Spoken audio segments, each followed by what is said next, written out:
आज की इस वीडियो में हम बात करेंगे होमोजीनियस लीनियर सिस्टम की और नॉन होमोजीनियस लीनियर सिस्टम की।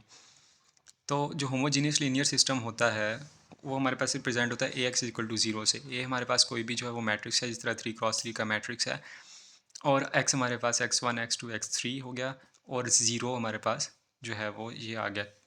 ठीक है। अब इसमें हमारे पास जो इंपॉर्टेंट बात है वो ये है कि सबसे पहले कोई भी मैट्रिक्स आएगा उसको हमने एचेलॉन फॉर्म में ले जाना है। ठीक है, उसके पिवट्स बनाने हैं और फिर उसके बाद उसको देखना है कि होमोजीनियस है या वो नॉन होमोजीनियस है। तो इसमें सबसे पहले हमारे पास आ जाता है ट्रिवियल सोल्यूशन। अब ट्रिवियल सोल्यूशन क्या केस है कि उसका एक यूनिक सोल्यूशन आएगा, यूनिक होगा और वो सिंगल सोल्यूशन होगा ए एक्स इक्वल टू ज़ीरो के लिए, और उसमें हमारे पास कोई भी फ्री वेरिएबल एग्जिस्ट नहीं करेगा और इनइक्वालिटी एग्जिस्ट नहीं होगी। अब फ्री वेरिएबल क्या है, इस केस को देख ले, 1 2 3 है, 5 6 एंड 9। अब इसमें हमारे पास x1 के लिए भी बेसिक वेरिएबल आ रहा है पिवट, ठीक है, x2 के लिए भी बेसिक वेरिएबल है और x3 के लिए भी बेसिक वेरिएबल है। ठीक है, और इसमें कोई इनइक्वालिटी एग्जिस्ट भी नहीं कर रही। सही है, तो ये हमारे पास ट्रिवियल सोल्यूशन हो जाएगा। और फिर अगर हम नॉन ट्रिवियल सोल्यूशन की बात करें तो उसमें इनफाइनाइट मैनी सोल्यूशंस होते हैं ए एक्स इक्वल टू ज़ीरो के लिए। सही है, और इनफाइनाइट मैनी सोल्यूशन से मुराद क्या है कि उसमें फ्री वेरिएबल एग्जिस्ट करते हैं। एग्जिस्टेंस ऑफ फ्री वेरिएबल एक भी हो सकता है या एक से ज़्यादा भी हो सकते हैं, और इनइक्वालिटी जो होती है वो उसमें एग्जिस्ट नहीं करती। सही है, अब ये एग्जांपल हमारे पास है उसकी, और वो एग्जांपल में कह रही है कि जो है 1 0 - 3 है और 0 1 0 है। अब इसमें देखिए पिवट ही हमारे पास एक आ गया, दूसरा पिवट ये आ गया, और इधर पिवट ही नहीं है। तो यहाँ पर x3 हमारे पास क्या हो जाएगा, x3 हमारे पास फ्री वेरिएबल हो जाएगा और x1 x2 बेसिक वेरिएबल हो जाएगा। जब हम इसकी पैरामीट्रिक इक्वेशन लिखेंगे तो हमारे पास ऐसे बनेंगे x1 x2 x3, इसको हम एक्सपेंड करें तो -3 x3। सही है, -3 x3 और फिर ज़ीरो। ठीक है, ज़ीरो और x3 ये आ गया हमारे पास। अगर हम x3 को कॉमन ले लें इसमें तो -3 0 और 1, मतलब कि अगर हम इसको -3 0 1 को v वेक्टर के इक्वल रखें तो ये x3 पे डिपेंड कर रहा है। सही है, तो ये हमारे पास नॉन ट्रिवियल सोल्यूशन हो जाएगा। फिर अगर हम बात करें नॉन होमोजीनियस लीनियर सिस्टम की, तो वो ए एक्स इक्वल टू बी होता है, उसमें हमारे पास रिप्रेजेंटेशन और उसमें इनइक्वालिटी एग्जिस्ट करती है। जिस तरह एक एग्जांपल है, ठीक है, इसमें हमारे पास x1 x2 x3 basic variable है, इसमें कोई फ्री वेरिएबल भी नहीं है। ठीक है, लेकिन इधर देखें इनइक्वालिटी आ रही है, 3 is not equal to 5 inequality है, इसलिए हमारे पास नो सोल्यूशन है। कहीं पे भी जो है वो अगर इनइक्वालिटी हमारे पास बन जाए तो वो नॉन होमोजीनियस लीनियर सिस्टम होता है।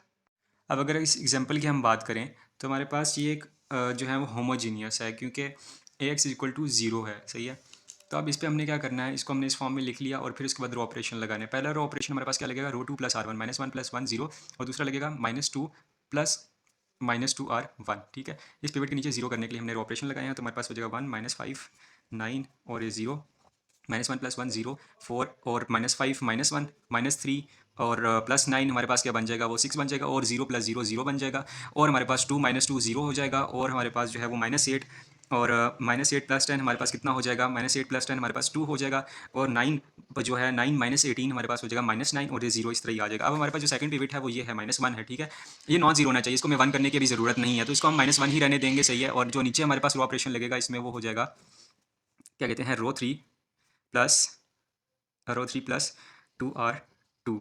सो हमारे पास हो जाएगा 1, ये हो जाएगा हमारे पास -5, ये हो जाएगा 9 और ये हो जाएगा 0, और ये हो जाएगा 0 -1 6 0, ऐसे ही आ जाएगा 0 2 - 2 0 हो जाता है हमारे पास -9 और हमारे पास जो है वो -9 और +12 कितना होता है, -9 + 12 हमारे पास होता है 3, और 0 इसी तरह आ जाएगा। तो अब हमारे पास ये हमारे एचलन फॉर्म बन गई, -1, ये हमारे पास 3 पिवट आ गए, 1 -1 और 3। सही है, तो अब हमने देख लेना है कि इसमें फ्री वेरिएबल तो एग्जिस्ट नहीं कर रहा, वो कह रहा है कि नहीं एग्जिस्ट कर रहा, फ्री वेरिएबल एग्जिस्ट नहीं कर रहा। x3 की भी वैल्यू है 0, x2 की भी वैल्यू निकल आएगी और x1 की भी निकल आएगी। अब कैसे निकलेगी वो ऐसे हम करेंगे कि x1 -5x2 + 9x3 = 0, ये वाली इक्वेशन बन जाएगी। दूसरी इक्वेशन हमारे पास क्या बनेगी, वो बनेगी -x2 + 6x3 = 0, और जो है ना तीसरी इक्वेशन बनेगी हमारे पास x3 = 0, मतलब 3x3 = 0, तो x3 = 0 हो जाएगा। अब इधर x3 की वैल्यू हम पुट कर दें तो क्या हो जाएगा, -x2 + 6 × 0। ठीक है, और -x3 = 0 और x3 = 0, सॉरी x2 = 0, तो x2 की वैल्यू 0 आ गई, x3 की भी वैल्यू 0 आ गई, और इसी तरह x1 की भी वैल्यू हमारे पास 0 ही आएगी अल्टीमेटली, क्योंकि x2 और x3 की वैल्यू हमारे पास 0 है, तो x1 की वैल्यू भी हमारे पास 0 आ जाएगी। तो ये हमें बता रहा है कि ये हमारे पास जो है वो ट्रिवियल सोल्यूशन है, यूनिक सोल्यूशन आ रहा है, और जो है ये होमोजीनियस है, तो ट्रिवियल सोल्यूशन है ये।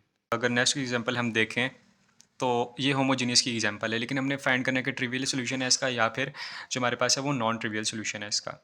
तो इस केस में हमारे पास हमारे पास ये पिवट है, इसके नीचे 0 बनाना है, तो हमारे पास रो 2 प्लस रो 1 हो जाएगा, तो 3 माइनस 3 हमारे पास 0 हो जाएगा, फिर उसके बाद 5 माइनस 2 3 हो जाएगा, माइनस 4 प्लस 4 हमारे पास 0 हो जाएगा, और ये 0 आ जाएगा इधर। फिर उसके बाद R3 plus minus 2 R1 6 minus 6 हमारे पास 0 हो जाएगा, 1 माइनस 10 हमारे पास माइनस 9 हो जाएगा, माइनस 8 और प्लस 8 0 हो जाएगा, और ये 0 0 आ जाएगा। अब हमारे पास इसको हमने 0 करना है, तो इसके लिए हमने जो रो ऑपरेशन लगाना है वो हमारे पास हो जाएगा, क्या कहते हैं, रो 3 plus 3 R2 and this will become 3 5 minus 4 0, और ये 0 3 0 एंड 0, और ये माइनस 9 प्लस 9 0 हो जाएगा, और ये 0 और ये 0।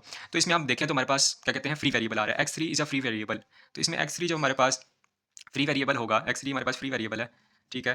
तो मतलब क्या हुआ कि जब हम इसकी इक्वेशन लिखेंगे, इक्वेशन इसकी जब हम लिखेंगे तो हमारे पास बनेगी 3x1 plus 5x2 minus 4x3 is equal to 0, और जो है ना x3x2 इज इक्वल टू 0।